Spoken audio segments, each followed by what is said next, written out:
I haven't seen this. Thousand Moons Smithy.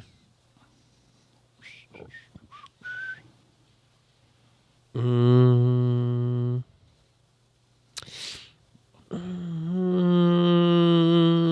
coming down not good. I'm going to say not good.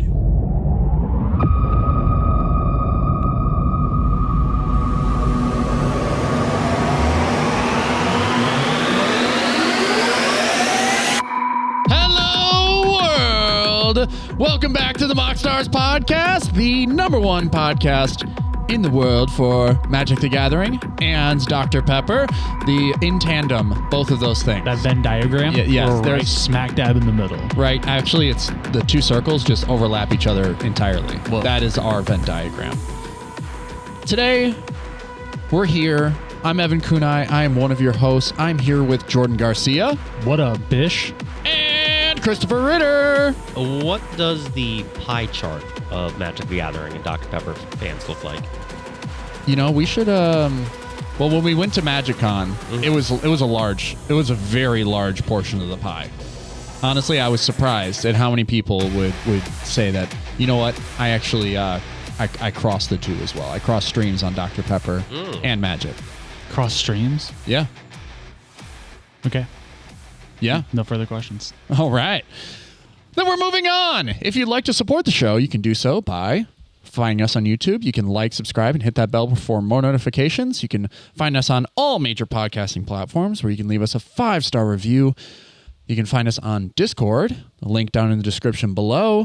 You can join our community, and you can also become a patron. Huge shout out to all of our patrons who have been supporting the show so far. You can join our Patreon by joining our supporter role, which is $3 a month, and you get access to 2 exclusive channels on our Discord server, which is the Shower Thoughts channel, where we take a little conversation from every week and expound on it in each episode. And then we have our Dr. Pepper channel as well. Exclusive rights to the Dr. Pepper channel, where you can feast on all of the Dr. Pepper memes.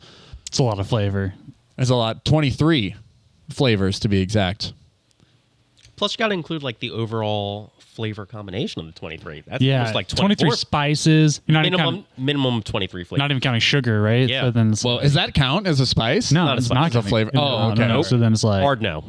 So it's flavor-wise, astronomically higher. Yeah. Now, just imagine if you could taste them each separately and just like...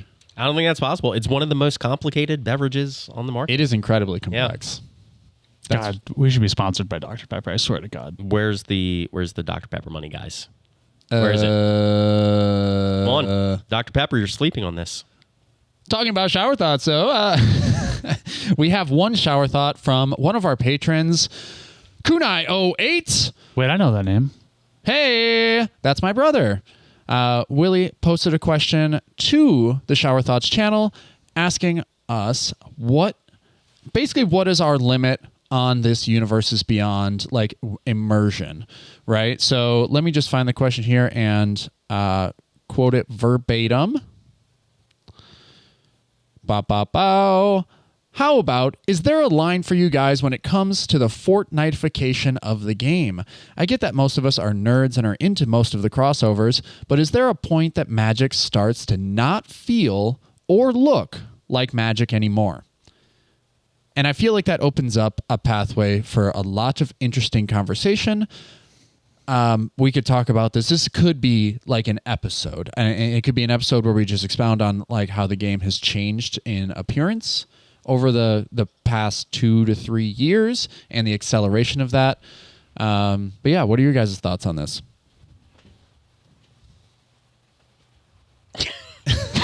I was just staring. Fine, I'll No, I was just staring at Chris.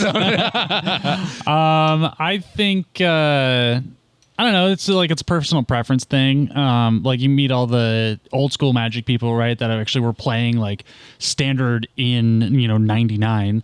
They have like a very different image of what Magic should look like, right? Like all of those traditional art borders and art styles were very similar, very different than what they are now. So even, excluding Universes Beyond stuff, Magic is a very different beast than it was back in the day. Like, the alt arts, the full arts, the borderless, there's crazy new stuff, the secret layers. So like it's been changed. It's been different for a long time. Yeah. And, you know, Secret Lair has only gotten crazier and crazier. You know, I actually really like the more modern Secret Lair, like the dedication to, or the commitment rather, to the crazier arts. I think we've got some really cool arts out of that. But I don't mind that kind of stuff. Then when you start putting in other IPs, I definitely was not a fan at first. Like, you know, we were looking at Walking Dead with Rick and everything like that. I think I love his, you know, his analogy of Fortnite-ification because it's very real. Yeah, I mean, we did have a Fortnite Secret Lair at one point. Which is actually funny, yeah. But yeah. Which, by the way, on Mox Field, anytime you try to put like Grim Tutor in your deck, for whatever reason, it is the Fortnite version. Always. It's the cheap. They put the cheapest card. Oh. Yeah, the cheapest version of the card. And that version does suck, so it's probably cheap. Yeah, that tells you the success of that Secret Lair in oh, yeah, everybody hated that one. Yep. I don't know. The immersion definitely is different these days. Like, I've always been a mechanically focused person, so like when we started proxying, I was literally taking Sharpies on islands and like proxying decks, right? And I didn't mind. Like I just saw the card for like the mechanical value of it. Right. And so that didn't really bother me. And so it doesn't really bother me when we have all these things going on because I'm looking at the card itself. And then sometimes I like to collect it for the cool art or whatever. And so like that doesn't really bother me. But other people want, you know, their like tribal deck that, you know, is like all of the consistency and they get that like what is the word, immersion. Right. So like other people look for that a little more than I do. Like I appreciate flavor and stuff like that, like when they do the effort in cards and from lore and whatever, but it's not necessary for me. Like I don't really care. Yeah, when I built my cEDH deck or like my budget list deck, like I was very adamant on wanting to like make sure that it was you know, in line with the theme of the deck. So because I was building Zakama at the time, I wanted like landfall or like basically Zendikar themes. So I went and I found all the Zendikar expeditions or the more modern ones, and I made every single land that possibly could be that. Right. And that was as far that's like kind of my flavor as like a deck builder. But now we're straying into this unfamiliar territory where a lot of people are uncertain about where it's headed, and I totally understand Willie's concern here.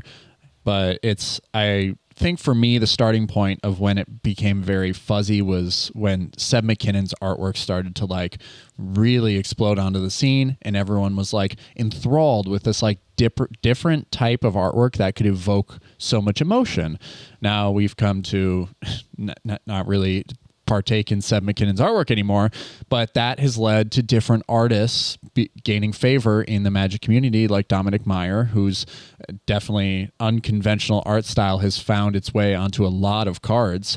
And to me, while the artwork is great, it does break the immersion of the plane of the set. Now, like certain spells, like when he did a braid, I think that a braid has a place, but it came out in, I think it was like one of the Innistrad sets. So it felt very out of place for the style of artwork that it was. And it's kind of where it's headed is like, I want to feel like, and this comes down to how they've just like structured their releases. And I think it has sort of compound into a whole mess of problems, but it's just the consistency. I want to see like feel a part of the plane. Like if I'm going to Ravnica, right? I want to feel like I'm in Ravnica and the artwork should match. Like when I go to Zendikar, like feel the artwork that it should match, that I feel immersed in it.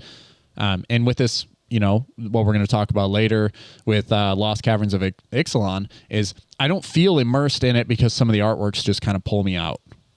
But that's where I'm at with it all, is like the secret layers can really, I'm okay with those. I think that's they've taken that as their like creative grounds and said, this is where we're gonna do wacky shit. And when they start doing wacky shit in like standard legal sets is when I start to feel uncomfortable with the direction of design. You mean the Jurassic Park stuff specifically, or? No. And it's weird where we draw lines, right? Where I'm like, I'm okay with that. When you're talking about in standard sets, like, or are there other cards besides the Jurassic Park stuff in the set that you're Well, because I don't think the Jurassic Park stuff is standard legal, unless I'm mistaken. So what's breaking immersion in the main set? I think it's like when it comes down to like the alternate arts and stuff like that. Yeah. Like the showcase. Like I would love to build a deck that has all of the showcase foils, and I'm able to like make the deck look thematically uniform. And I try to do that when I build decks like that, but it feels like the world of Magic is moving so fast that the Lost Caverns of Ixalan showcase cards are going to come out, and by the time the next set comes out, I will have already mixed thematically new cards from different sets, and now I look like I'm playing 4 different card games. Got it. With one deck instead of just one card game. Yeah. Yeah, I don't know. I just think like at this point, it's just choose what you want and discard the rest with Magic. Like you really, and like that's been the consensus for the amount of products they're putting out, the different variation of products they're putting out, the quantity they're putting out, and also, for the art styles they're putting out. Just like pick up on what you want and just ignore everything else, as Mark Rosewater has told us to do. Yep. Put your blinders on. Yep. Just like there's too much in too many different directions. You'll have an aneurysm if you try and keep track of everything going on in Magic these days. So just pick what you think is cool and enjoy that. That's honestly where I'm at with it, right? I sold all my shit, man. I'm going to just buy some pre-con decks and just not care. Yeah. Like, I'm going to go to Ixalan Draft because it looks sick. But yeah, like opt out of caring too much is my suggestion. Yeah. Ritter, any 2 cents on this? No. All right. Yep. Lovely. Go on the Patreon. Yeah. You, moving on to the next thing, you did happen to buy one of the holiday bundles from Lord of the Rings. Yes. How's that experience for you, dude? The foiling is fucked. It's the worst Pringling I've seen out of anything that's been printed in the U.S. Like the Walking Ballista Secret Lair, I think is the comparison I made before. But Notoriously awful. Yeah, awful. or like the Godzilla foils. Oh, were those pretty bad? Some of them were. Okay. Right. That was About that. Yeah, that was right in the middle of that 2020 period where they were like Commander Right. Masters is coming out, and I just never picked any of those up. yeah. But all of the holiday bundle art scene cards or whatever. So there's the there's the Gandalf one, the Like the one. Lord of the Rings special. Yeah. The Sauron one, and what is the 4th one? I don't know. There's another one. But anyway, I looked on Reddit, and this appears to be a common problem, like across the board with these holiday scene Lord of the Rings bundles. Just the foiling is very, very bad. You're gonna need to put some work into the cards to get them where they're not noticeable in your deck in a way that is not tournament legal. It's a bummer.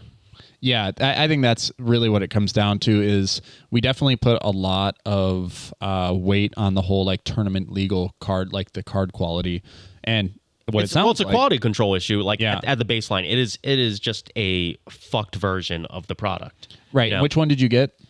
This was the Gandalf one. Yeah. Okay. So that was the thing about the Walking Ballista is at the time when that one was printed, it was being played a lot in Modern, and basically people bought it and they're like, I wasted my money. It's unplayable. I've gotten DQ'd from tournaments because I'm trying to play these in my decks.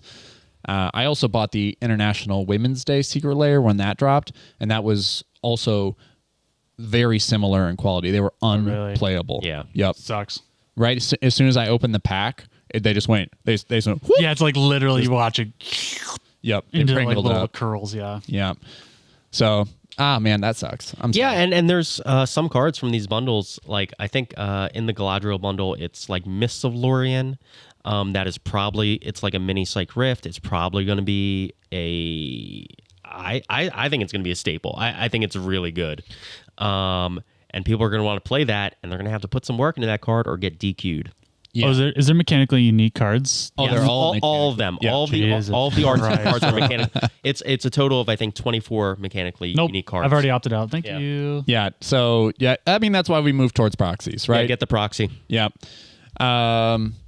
Yeah, that's actually a huge red flag. And for anyone out there who's looking to get their hands on that product, just be wary of the fact that these might be unplayable Pringles for you. Speaking of proxies, little side tangent, I just saw an advertisement on Instagram the other day, and I checked it out. It's a small little company that's doing proxies, but they're selling them differently. They're selling a whole deck pre-built as proxy and kind of like cool matching vibes.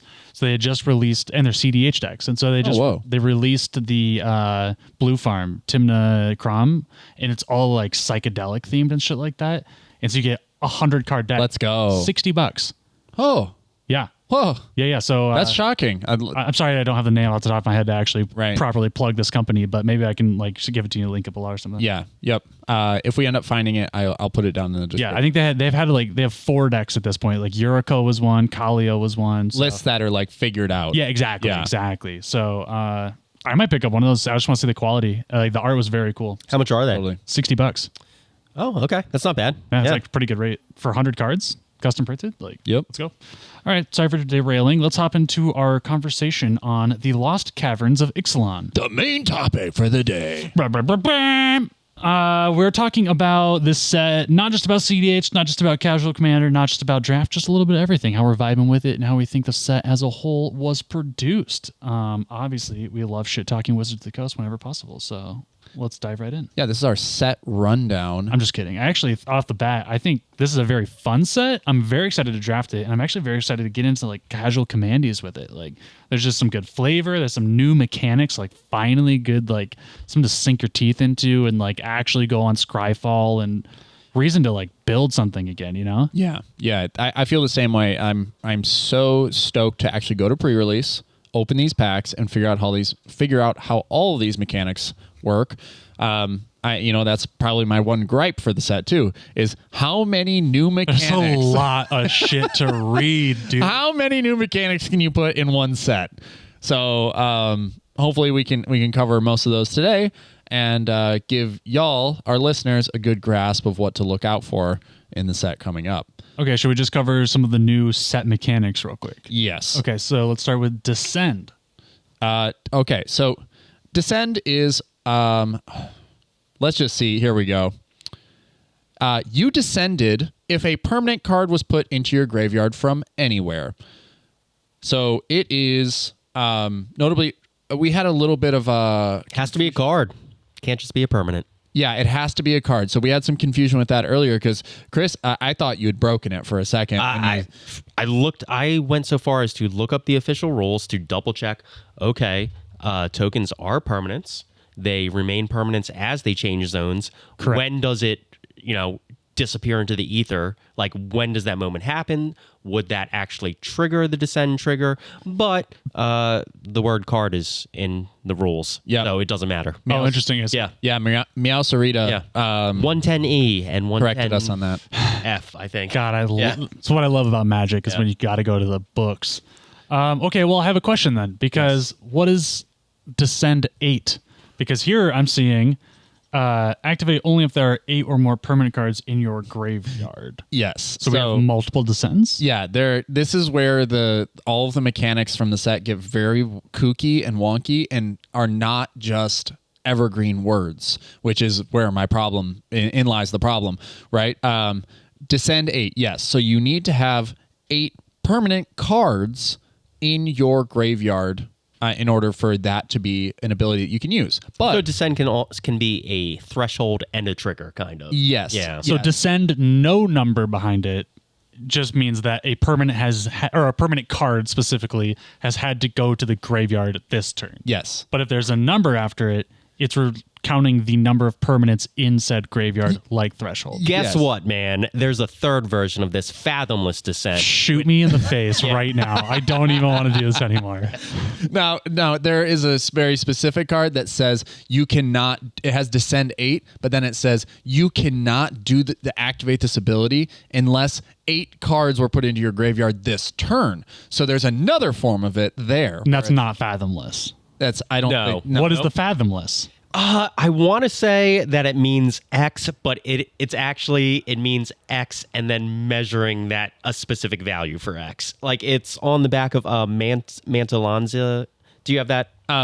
Yeah. I'll bring up this one first. This is the one that I was talking about. Ukbinbach, the great mistake. The great mistake. That's literally the name. Fuck yes, dude. I love that. What? He has Descend 8. You pay 4, a blue, and a black, so 6 mana. Return Ukbinbach, the great mistake, from your graveyard to the battlefield with a finality counter on it. Activate only if there are 8 or more permanent cards in your graveyard and only as a sorcery. Okay, so it's not counting like this turn, but I thought it meant that initially. It is, yeah. So this is an example of, I don't know. It's a Vigilance Menace 6. This is an example of one of 4 types of Descent. And then so the other one, the one I was talking about, was on the back of Mansa Lantley, the Great Door, which, by the way, has Transform. That doesn't have one of the new abilities on it. But on the back, if you do manage to transform that card, you get the core, which has Fathomless Descent. Tap, add X mana of any one color, where X is the number of permanent cards in your graveyard. So one version of Descent looks to see if a permanent card entered your graveyard this turn. Another version of Descend looks to see how many permanents overall there are in your graveyard. I just don't understand why I needed another name for that one. Yeah, why wouldn't you just say Descend X? Yes, literally. Tap for equal to your Descend. Is that like a flavor thing? I guess. I think because in the Lord of the Rings set, they had friends thing with Gimli and Legolas or whatever. Anyway, I think this is a name they stapled to the ability and doesn't necessarily contribute to Descend itself. It just so happens to have the same word. I think they were getting really loose with that one. All right, well... Yeah. Or the D&D sets where they get, they put clever names on keywords. I don't really even want to ask this, but what are there other... set mechanics that we need to go over? Actually, there are. Yeah, Craft comes back in a big way from Brothers War, right? This is a new one, too. Very different. Okay, let's go over Craft because I also... Oh, yeah, that was Meld, right? Yeah. Oh, fuck this game. Yeah, so, all right. I'm not a fan of Craft. I would like to just say that right now. Yeah, I'm going to go ahead and explain the most difficult one right now. This Throne is of the Grim Captain? No, this is the Enigma Jewel. It's a 1 blue mana for a legendary artifact, but Craft, the ability, this one specifically says craft with 4 or more non-lands with activated abilities. 4 or more non-lands? Yeah, not even, it just says non-lands. Oh my God. Because it can't say permanents because that would assume that they're on the battlefield, right? So the craft ability says when you pay the mana for it, exile this artifact, exile 4 or more from among other permanents you control and or cards in your graveyard. Return this card transformed under its owner's control. Craft only as a sorcery. Mind you, there is only a colon in the rules text of that explanation. Otherwise, it just says craft with 4 or more non-lands with activated abilities for 8 and a blue. No colon anywhere. Yes. Do you know how much chaos that is going to cause? I can't wait to sit down at Phoenix and then for them to have to be like, hey, everybody, welcome to the pre-release. Just a few things we can cover before. By the way, while you're getting into that, the other new mechanic is Discover, which is the second new mechanic that starts with a D that you're going to have to figure out the fucking rules of. Yes. So Discover, for me, I've looked into it because I've been interested in it, and I actually know this one. This one's actually great. I like Discover a lot. It is better Cascade because it says when it triggers, you reveal cards from the top of your library and to reveal a non-land card that is mana value equal to or less than what you are discovering for. That's the thing, is that Discover isn't just like landfall, like trigger, this happens, whatever. This is like you trigger and then Discover also has a number behind it. So Discover 4. We talked about Pantlaza, and it has Discover X, where X is the toughness of the dinosaur entering the battlefield. So Discover, when you reveal a card off of it that is now a legal target, what happens is it goes into exile. You may cast that without paying its mana cost or put it into your hand. But it is equal to or less, where Cascade had to be less, and it had to get exiled, and you had to cast it. This is it goes into exile, and you choose whether or not you cast it for free or put it into your hand. So it gets around Drannith Magistrate, which is actually pretty awesome. That's why I like it. It gives you options. Options is good in Magic. It's card advantage. You are revealing it, of course, but it is card advantage nonetheless. So a few new mechanics. I think those are like the major ones that we need to cover as far as mechanics go. But another familiar, maybe less familiar to some new players, but a familiar mechanic nonetheless, returns. Explorer returns. And if you didn't understand it before, you're not going to understand it any better now, because with all of these other mechanics happening in the set, it is going to be just as hard to explain. But Explore is... you basically reveal the top card of your library. If it's a land, it goes into your hand. If it's a non-land, you can leave it there or put it into the graveyard. If it's a non-land, put a +1/+1 counter on the creature that is exploring. And by the way, there's a new type of token, a map token. That Yes. Yeah. So map token is what again? It's an artifact with one tap. One tap. Sacrifice this artifact, target creature you control explores, activate only as a sorcery. Fantastic. So, Explorer is back. I think Jade Light Ranger back in the original Ixalan was a very powerful card.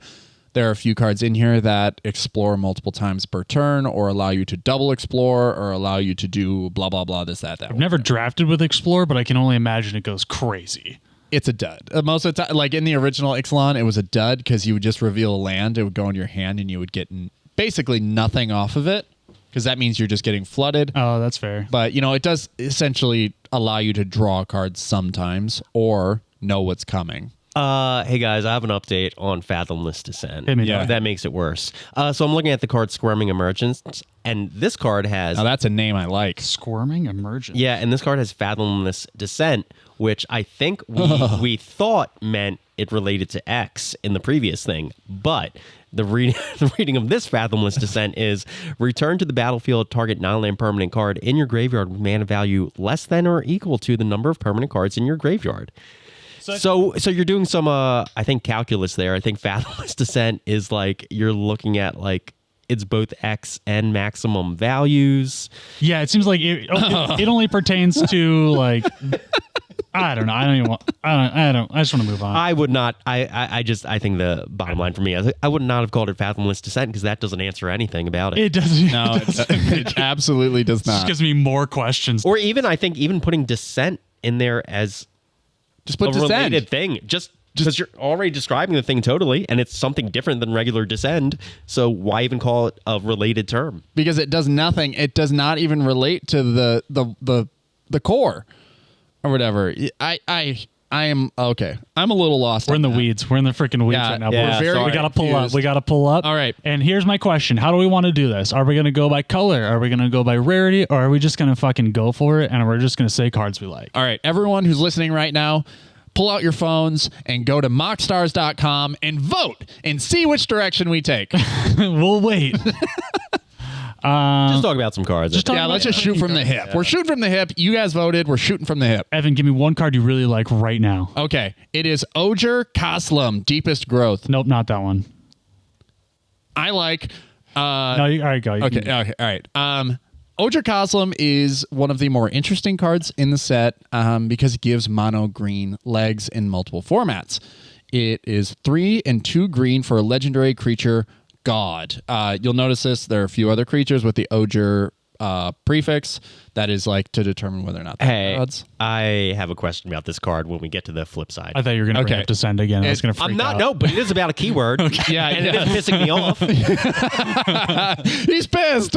All right, so 3 and 2 green legendary creature, God, 6/5 trample. So undercosted. Whenever Oger Kaslam deals combat damage to a player, reveal that many cards from the top of your library. You may put a creature card and or a land card from among them onto the battlefield. Put the rest on the bottom in a random order. So note that it says creature and or land. So if you hit both, you actually get both. You get crazy card advantage on this, and they come in untapped. I like that. Yeah, that's crazy. So you can keep the ball rolling, or you can cast multiple spells. It's also 5 mana 6/5 with trample. Yeah, and not like counting any buffs you might give it because it's in green.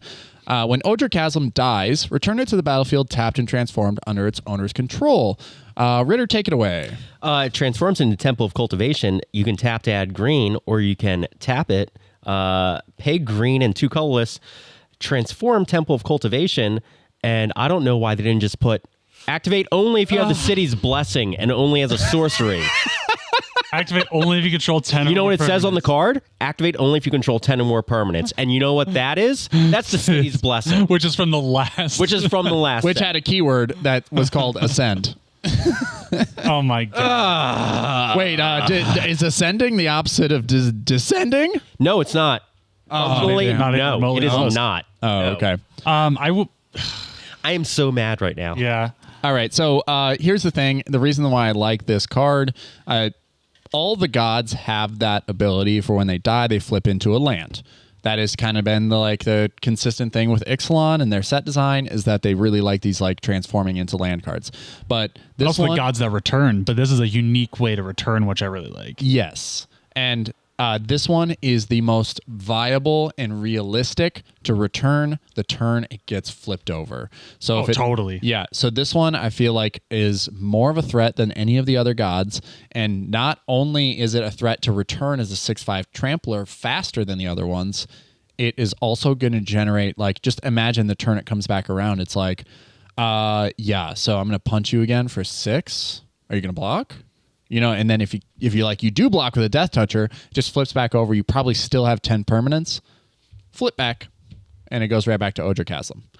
Yeah, that's pretty cool. Yeah. Yeah, the thing is that you can swing with it. It can die to combat damage, and if you still have mana left over in your second main phase, it can basically flip back over.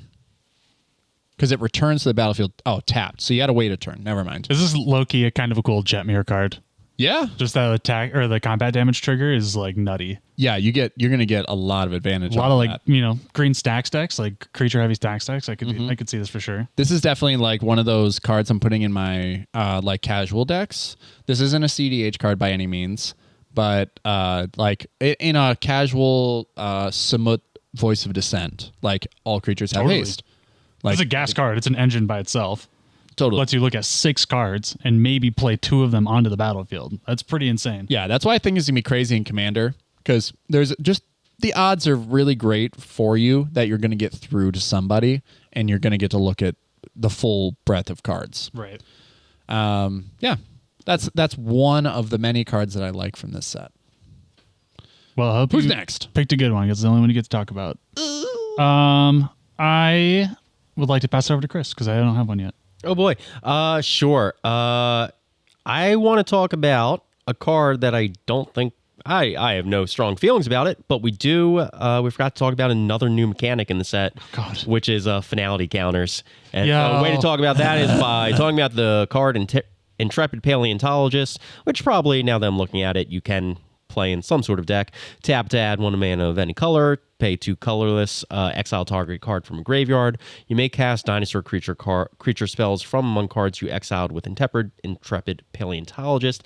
If you do that, that creature enters the battlefield with a finality counter. And now explaining finality counters, if a creature with a finality counter on it would die, exile it instead. So it's an interesting thing. They changed from just exile this token at the next end step or this creature at the next end step, which has been a classic thing for reanimation forever. Just Unearth would have been actually very much in line with this as well. Right. But now we have this interesting thing of we're putting a counter on it. So saying if we can remove that, you actually get to cheat this. So you get to keep it in instead of end of turn effects like we used to have to rely on, killing those. You can also blink these. Exactly. Yeah, and you can also bounce them back to your hand. Maybe you want this in Teom?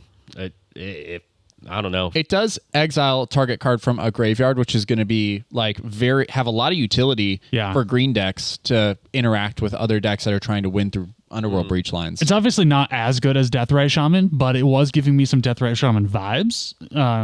Obviously, it's 1 mana instead of 2, but color fixing, 1 mana of any color, and then the you don't have to tap or anything for the exiles effect. So just I find a lot of times just a on the battlefield, easy activated exile something from a graveyard, like it comes up all the time. Put them off their breach math. Like, as the player that's getting screwed by it, keep like, them out of the card. That we're going to breach last out. tournament, I was at Scavenging Ooze does on the battlefield. I can do a damn thing. Right. You know, the same with like I love Lion Sash for the same thing, but then you're converting it into damage, and then this is just a nice little dork as well, with potential upside. I think it's a cool card. Yeah. We do have a card that I believe is going to have make waves, so to speak, on the cEDH format. Let's go. Tishana's Tidebinder. 2 and a blue. Oh, yeah. Atlas has been talking about this on the Discord. Oh, yes. Let's go. 2 and a blue. Merfolk Wizard with Flash. It is also a 3/2, even though the stats aren't going to be totally the first thing you look Keeps at. it out of Bowmaster range on. Yes. Yeah.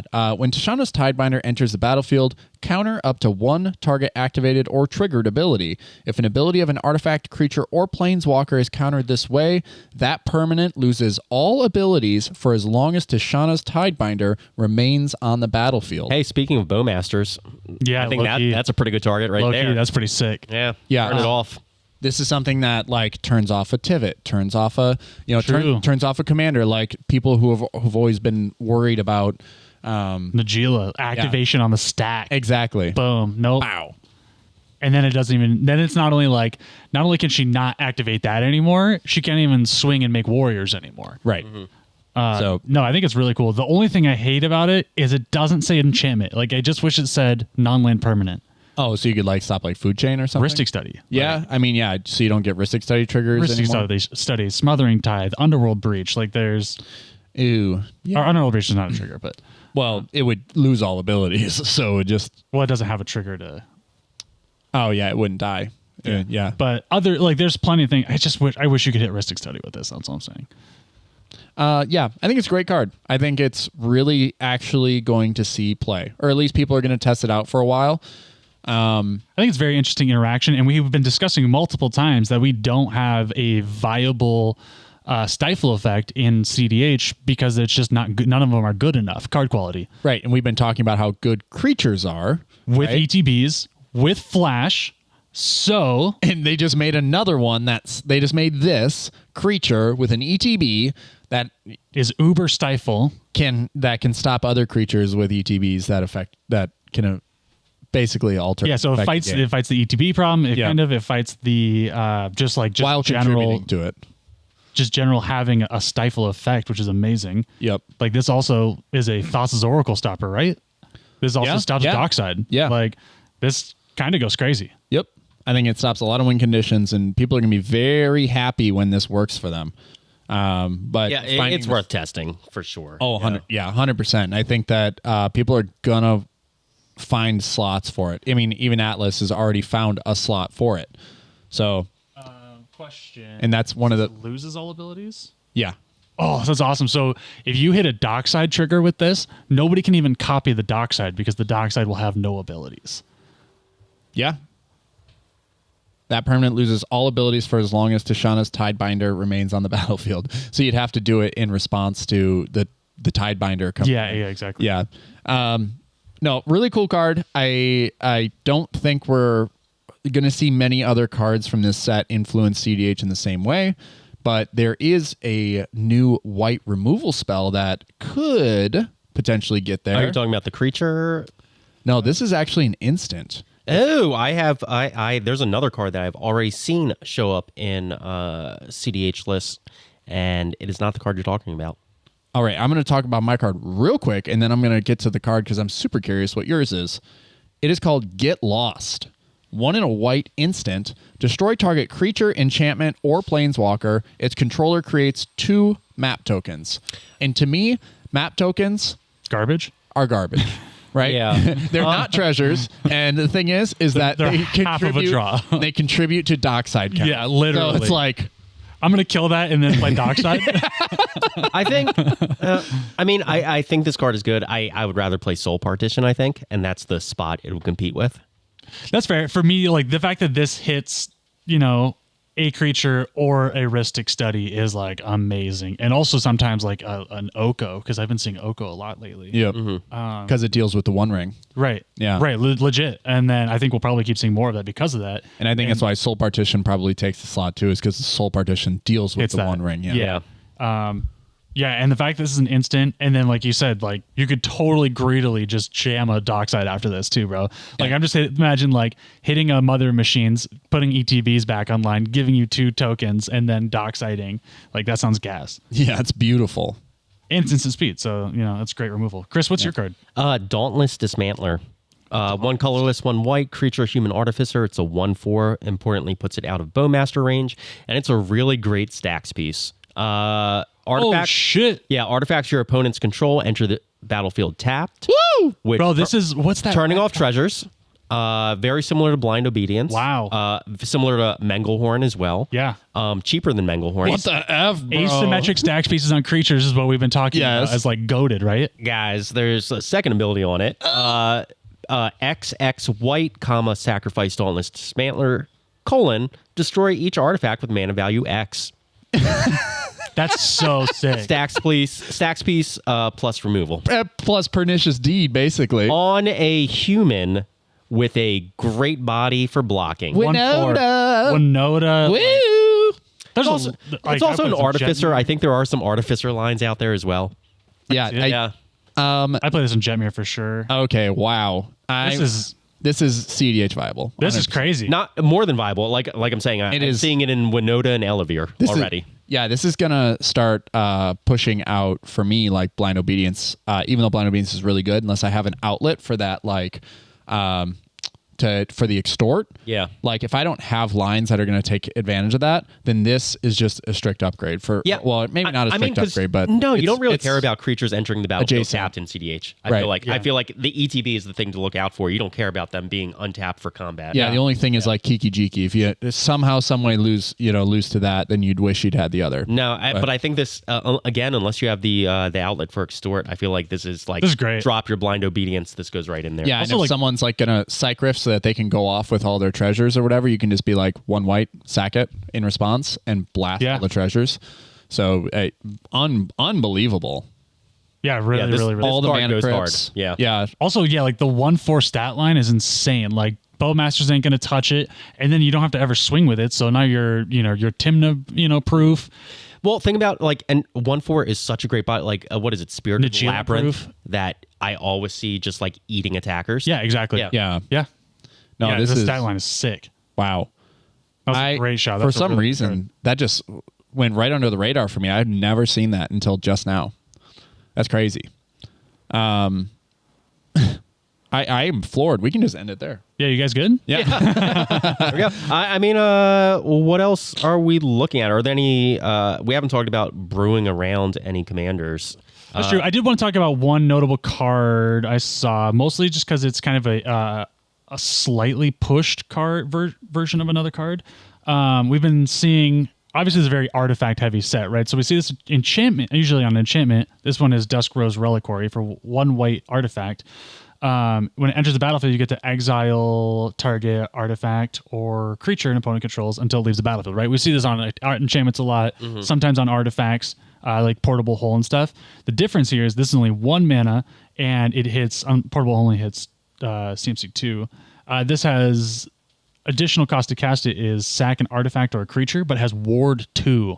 Yeah. So I think that 1 mana Ward 2 removal is just going to be crazy gross. Yeah. Crazy. Ward is so powerful. Ward 2 is pretty much hexproof. Yeah. You know? Yep. And in limited, especially, if you get to pull this off, if you're playing in white, you're probably going to have a bunch of gnomes floating around because that seems to be like the build around. Right.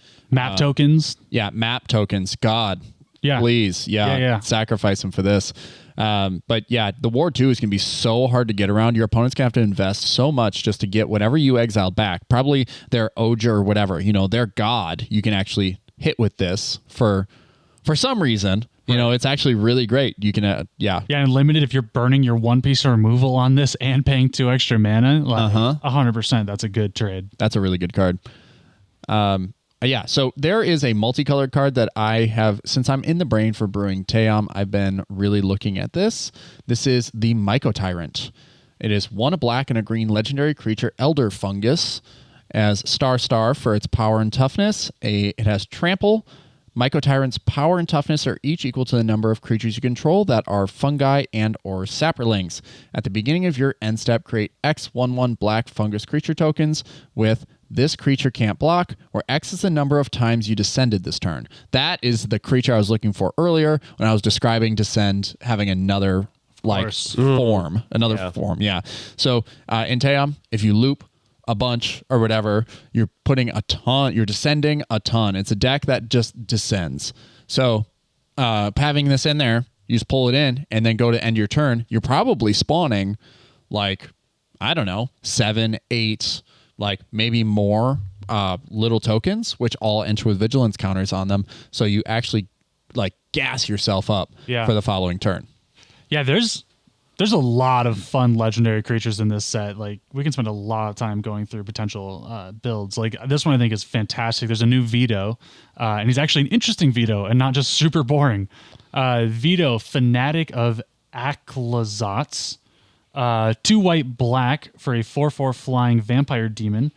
And he says, whenever you sacrifice another permanent, you gain 2 life if this is the first time this ability is resolved. If it's the second time, each opponent loses 2 life. If it's the third time, create a 4/3 white and black vampire demon creature token. That's awesome. With flying. Yeah, I love the new 4/3 tokens that we're getting, the vampire demon flyers. It's going to be hard to deal with. Super hard to deal with. And I think this would be a really fun commander. I mean, like how much shit you can easily just sack. I'm thinking of playing like Owl and whatever the black one is, and both of them, Kokusho and the new modern one. Junji, yeah, thank you. Yep. You know, and just like sack everything, go nuts. This seems like a lot of fun. Yeah. Also, I think it's pronounced Aclazotz? Yeah. Nice. You just got to fully commit. You just got to fully commit to the death metal scream.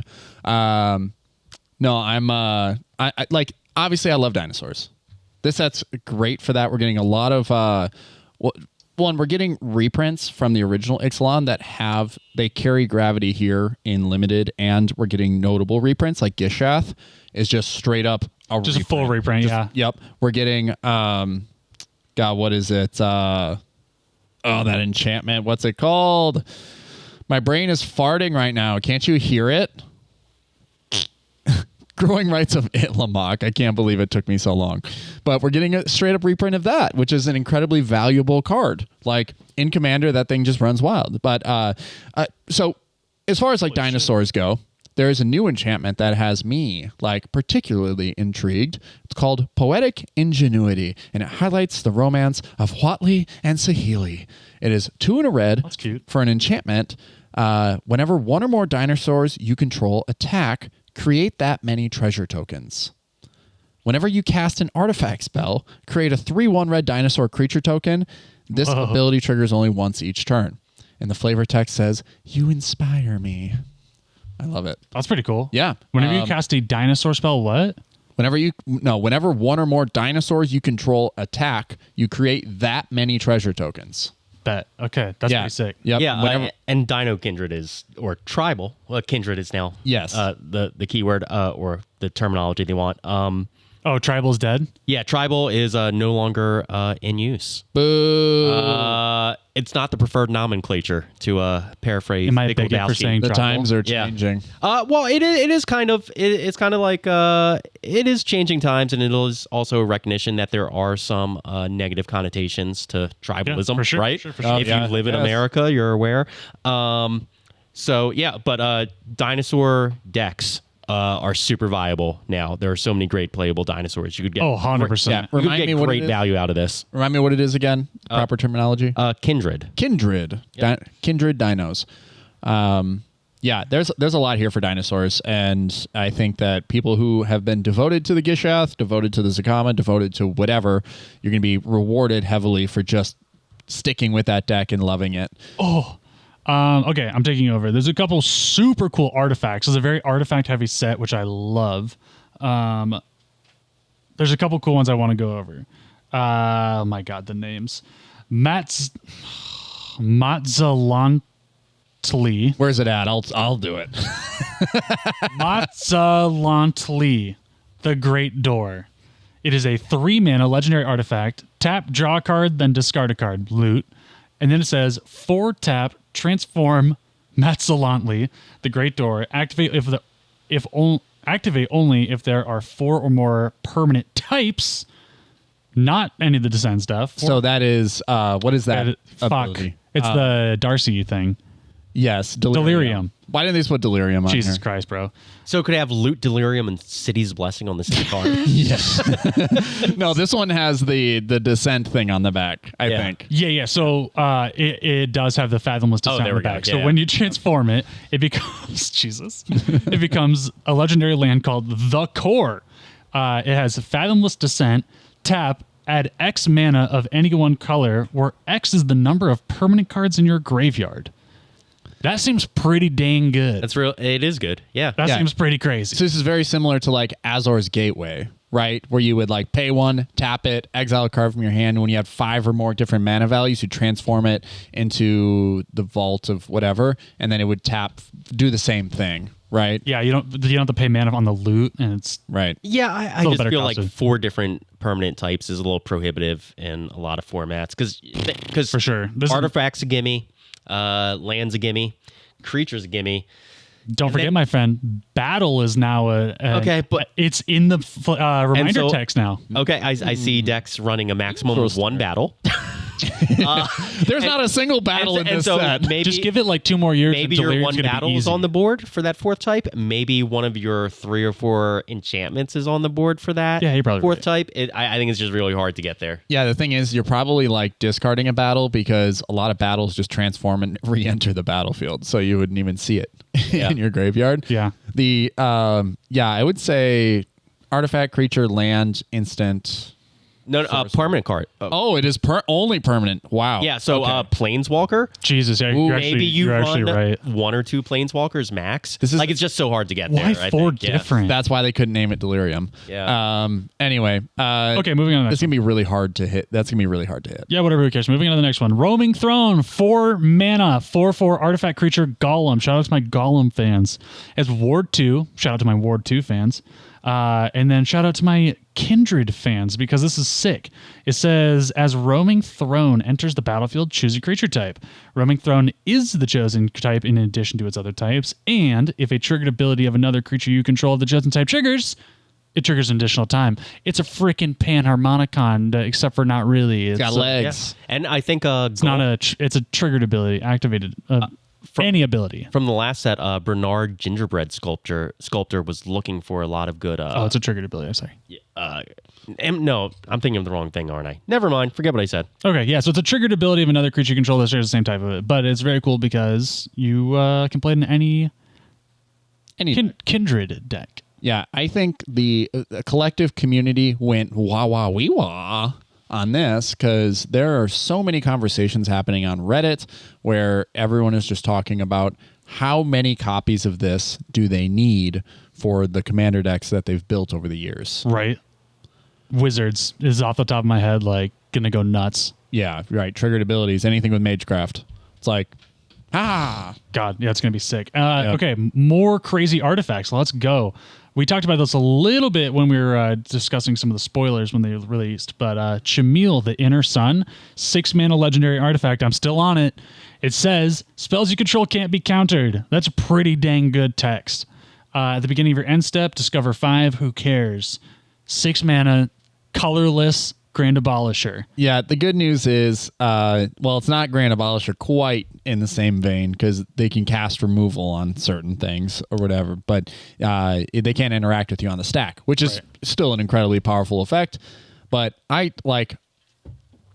just like that the fact that is that once it comes out in the battlefield, even if you did hardcast it, you still get the value of discovering at the end step. Yeah.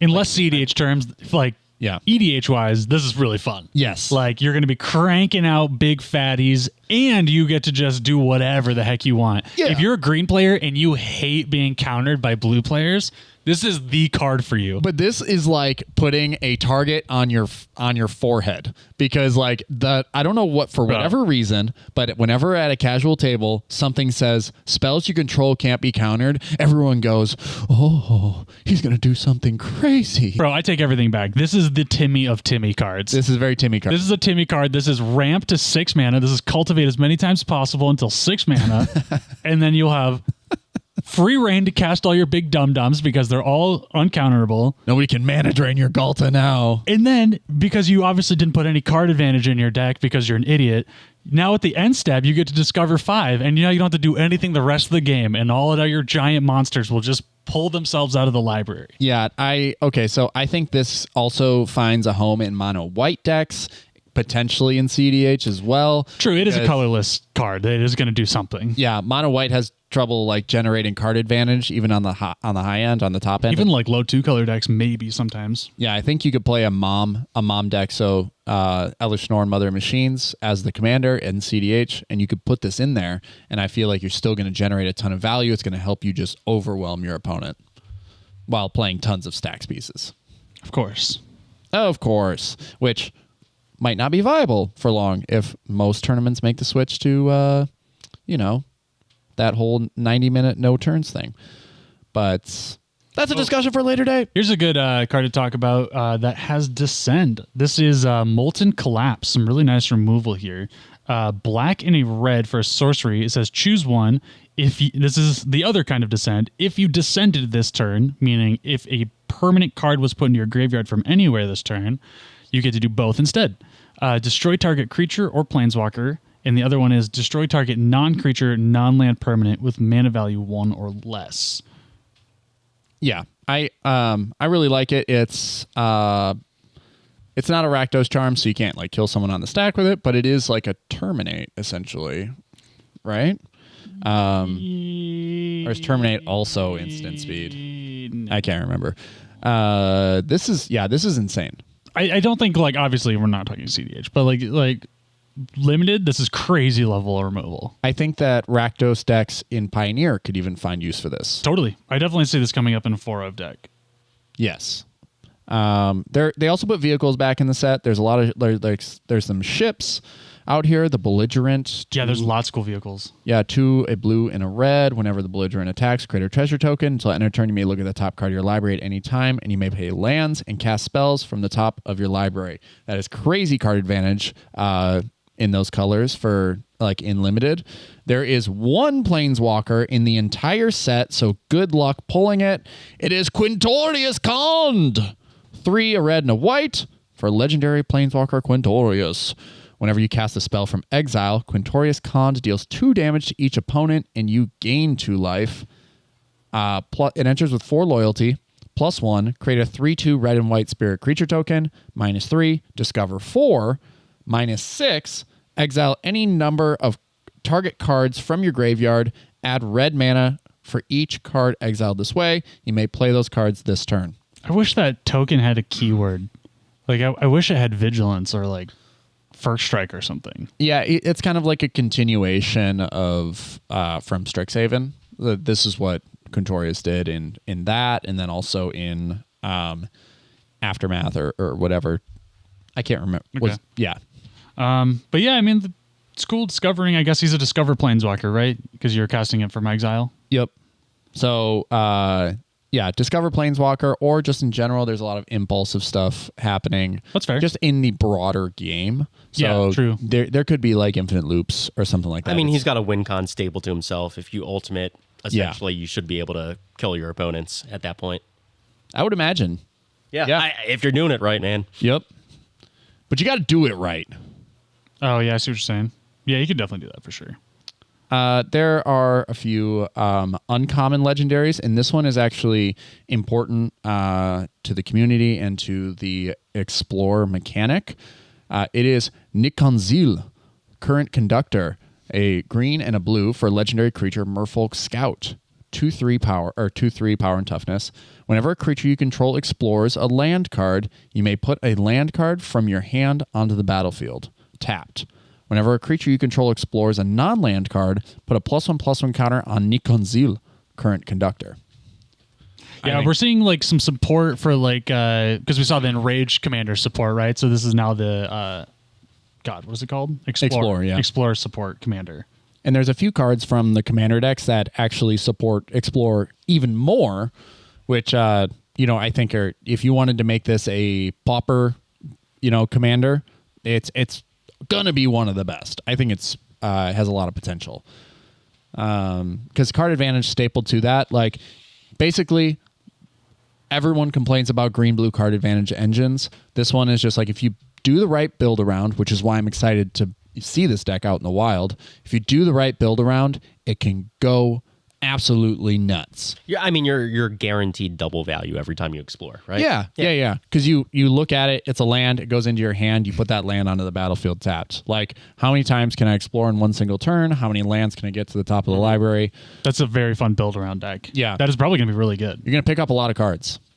This guy's kind of cool. It's another one of those uncommon legendaries. I think this would be gas in limited, and then maybe like a fun build around somehow too. It's a Zoyowa Lava Tongue for black and a red. I love low-costed commanders. Legendary creature, Goblin Warlock. He has Death Touch 2/2. At the beginning of your end step, if you descended this turn, each opponent may discard a card or sacrifice a permanent.